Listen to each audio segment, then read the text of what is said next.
திமுக அரசு பொறுப்பேற்று 4 ஆண்டுகள் நிறைவடையும் நிலையில் தமிழகத்தின் முக்கிய நாளிதழ்களின் பதிப்பாளர்கள் மற்றும் தொலைக்காட்சி நிறுவன உரிமையாளர்கள், பத்திரிகை மற்றும் ஊடகத்துறை ஆசிரியர்கள் ஆகியோரை முதலமைச்சர் ஸ்டாலின் சந்திக்கும் நிகழ்ச்சி சென்னை கலைவாணர் அரங்கில் நடைபெற்றது.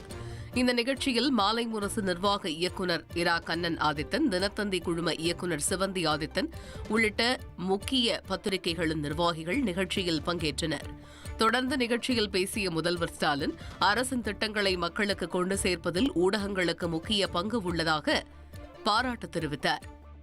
சீரழிஞ்ச 10 ஆண்டு கால நிர்வாகம் ஒரு பக்கம், மதவாதம் உள்ளிட்ட பிற்போக்கு தனங்களுக்கு இடமளிச்சு இந்திய நாட்டையே சீரழித்துக் கொண்டிருக்கக்கூடிய அந்த நிலை ஒரு பக்கம், தமிழ்நாட்டுக்கு எந்தவித ஒத்துழைப்பு தர மறுக்கக்கூடிய ஒன்றிய அரசுடைய இன்னொரு பக்கம், இதெல்லாம் சமாளித்து நம்ம ஆட்சி நடத்திக்கிட்டு இருக்கிறோம்.